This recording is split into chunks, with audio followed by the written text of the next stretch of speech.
नमस्कार विद्यार्थियों, स्वागत है आपका हमारे YouTube चैनल सूर्यचंद्र क्लासेस में। आज आपको हम बताने वाले हैं कक्षा 10 भौतिक विज्ञान से बहुत ही महत्वपूर्ण टॉपिक, जो आपका परीक्षा में 2-3 नंबर से आपका ऑब्जेक्टिव में और आपका लॉन्ग में भी पूछते हैं। ठीक है, तो हमारा पार्ट 3 वैद्युत धारा का हमारे टॉपिक्स हैं, उनको आज आपके सामने हम लेकर के आए हैं बहुत आसान भाषा में। देखिए, बिना देर के वीडियो को शुरू करते हैं। देखिए, जैसे कि आप देख सकते हैं, हमने आपके सामने 3 पॉइंट्स लिखे हुए हैं। ठीक, इन पॉइंट्स को आपको आसान भाषा में समझाने वाले हैं। पहला पॉइंट हमारा है चालक क्या होता है, दूसरा हमारा पॉइंट लिखा हुआ अचालक क्या होता है, तीसरा पॉइंट क्या लिखा हुआ अर्धचालक क्या होता है। देखिए, होता क्या है कि सबसे पहले हमारा चालक किसे कहते हैं। ठीक, चालक जो हमारे होते हैं, कुछ ऐसे पदार्थ होते हैं जिनमें धारा जो आसानी से प्रवाहित हो जाती है। तो क्या लिख सकते हैं हम, वे पदार्थ जिनमें वे पदार्थ जिनमें वे पदार्थ जिनमें धारा आसानी से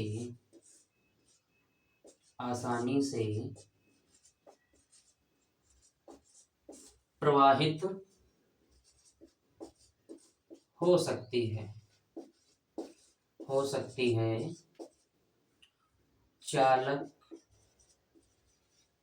या सुचालक कहलाते हैं। ठीक है, कहलाते हैं। देखिए, हमने लिखा हुआ क्या परिभाषा लिखी है कि वे पदार्थ जिनमें धारा जो है आसानी से प्रवाहित हो सकती है, उन्हें हम चालक कहते हैं, जिसे हम चालक या सुचालक भी कहते हैं। सुचालक का भी तात्पर्य आपका यही होता है। ठीक, तो यानी कुछ ऐसी चीजें होती हैं कि जो हमारे जिनमें हम धारा आसानी से प्रवाहित कर सकते हैं, ठीक है, उन्हें हम सुचालक या चालक के नाम से जानते हैं। ठीक है, जैसे हम लेते एग्जाम्पल कौन कौन से हमारा हो जाएगा, जैसे क्या हो जाएगा, जैसे सोना, चांदी, कॉपर,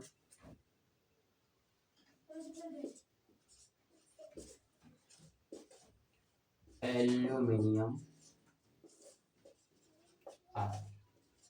ठीक, यानी कुछ ऐसे हमारे पदार्थ होते हैं, कुछ ऐसे धातुएं होती हैं। ठीक, अधिकतर धातुएं जो होती हैं वो आपकी विद्युत की सुचालक ही होती है, जिन्हें हम चालक के नाम से भी जानते हैं। यानी कुछ ऐसे पदार्थ हो जिनमें धारा आसानी से प्रवाहित हो जाती है, तो उन्हें हम सुचालक या फिर चालक के नाम से जानते हैं। ठीक, एग्जाम्पल आपका है सोना है, चांदी है, कॉपर, एल्यूमिनियम इत्यादि। यानी अधिकतर धातुएं होती हैं वो विद्युत धारा की सुचालक होती हैं। हमारा एक टॉपिक क्लियर हो जाएगा। चलिए आगे बढ़ते हैं। देखिए, अगला टॉपिक क्या लिखा है, अचालक किसे कहते हैं।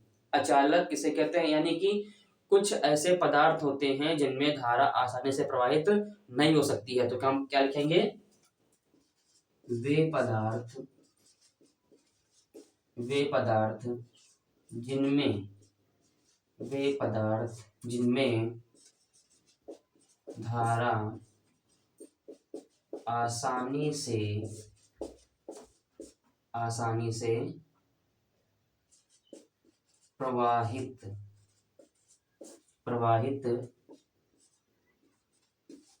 होती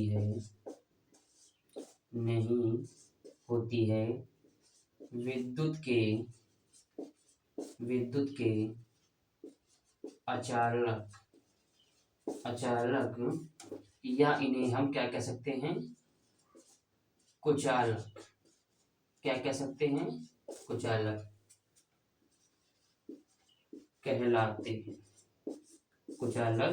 कहलाते हैं। ठीक, ये हमारा हो जाएगा।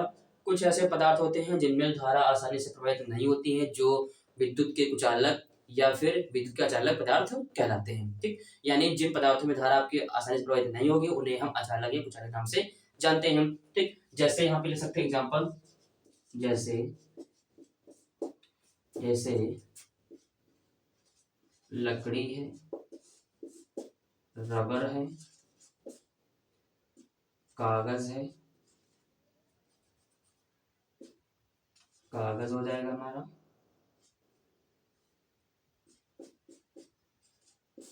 ठीक है, प्लास्टिक, ठीक है, इत्यादि। क्या हो जाएगा, इत्यादि, है ना।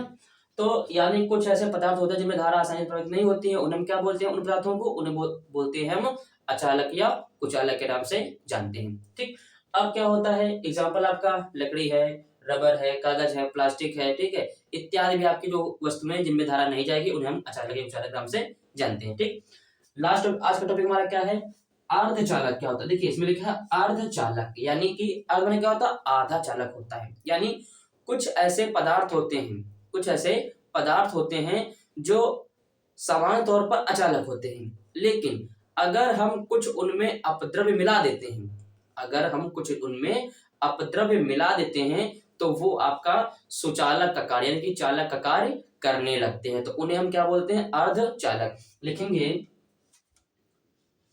वे पदार्थ जो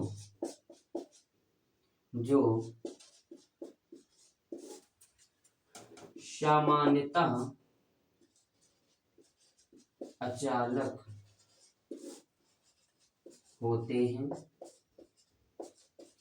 होते हैं, परंतु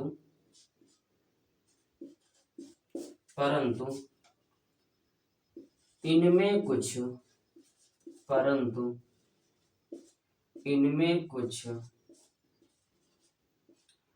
अपद्रव्य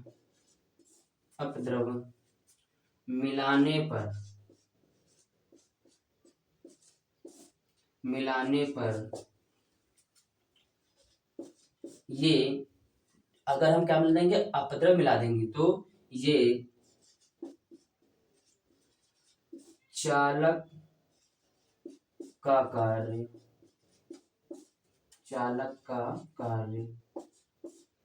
करने लगते हैं।